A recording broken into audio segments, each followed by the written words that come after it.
I'm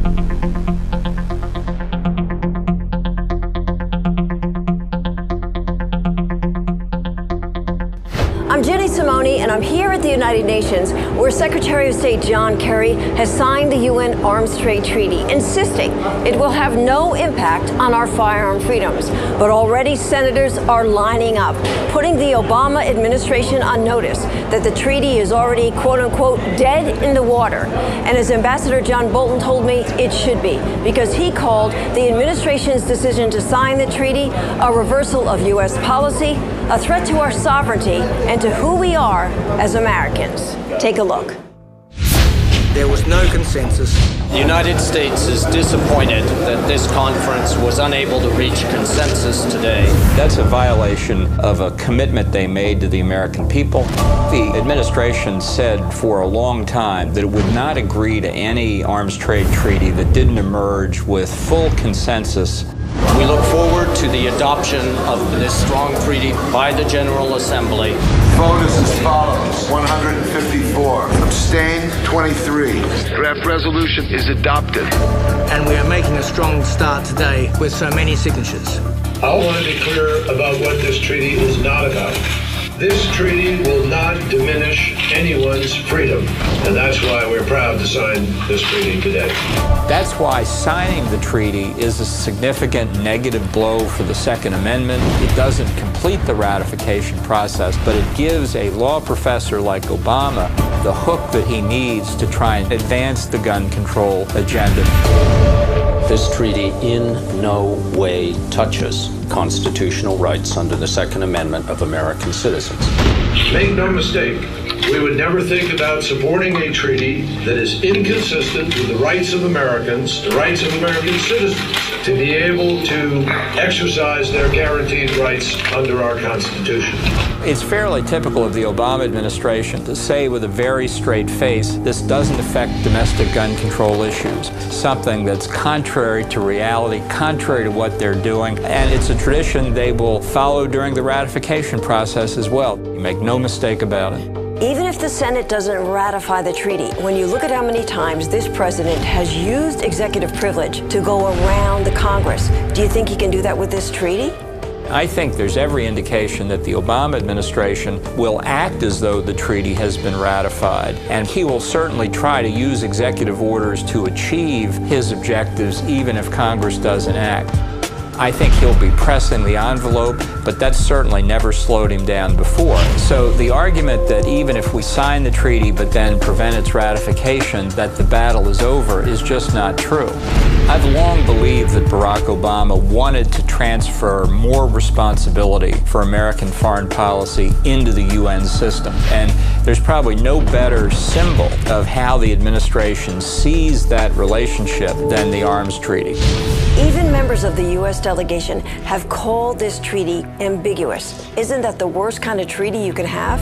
I think Obama sees an ambiguous treaty as opening the way for domestic legislation and to justify, to demand that Congress pass additional gun control legislation domestically, to have a register, to have information about who owns firearms, and restrictions on what the owners can do to be in compliance with the Arms Trade Treaty.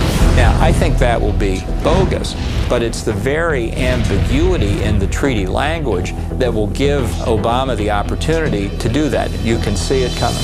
The fact is, this is about international trade. It does not talk anywhere about making lists of gun owners. But the United Nations has what it calls ISICs, the International Small Arms Standards.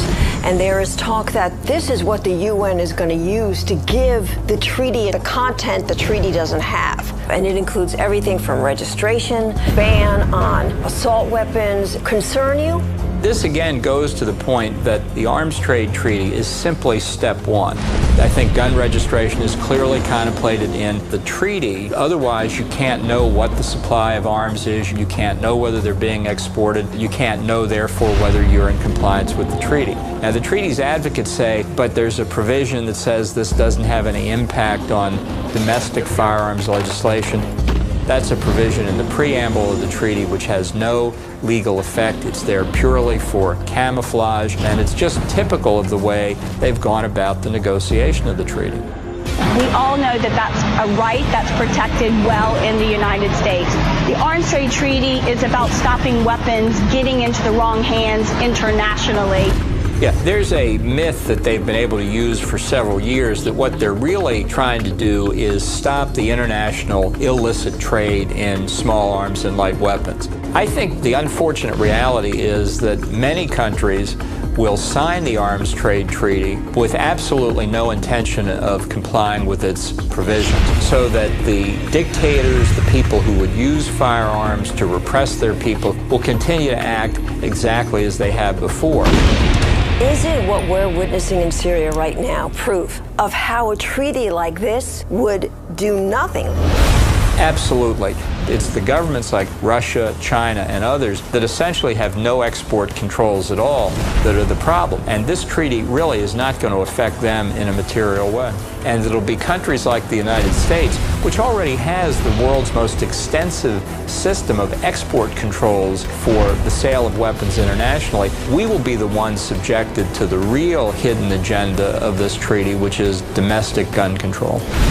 Is signing this treaty just the start of an erosion of our rights? It's the start, and it's a real problem. I think Obama clearly does not believe in American exceptionalism. He doesn't see the United States as any different than any other country. If anything, he thinks we're too privileged, we're too powerful, and that coming down a step or two in the world is not a bad thing for the United States. So I think it's a way of reducing American sovereignty, taking it out of the hands of the American people, taking these decisions into the international arena, and getting something through the treaty process that they couldn't get through normal legislation in a democratic debate under our Constitution. I think the signal that we've sent for 4.5 years now, that our adversaries and our friends around the world see as a country that's under a very weak president, doesn't care about national security issues, who's the most radical president domestically we've ever had. So I think the next 3 years are a very critical time.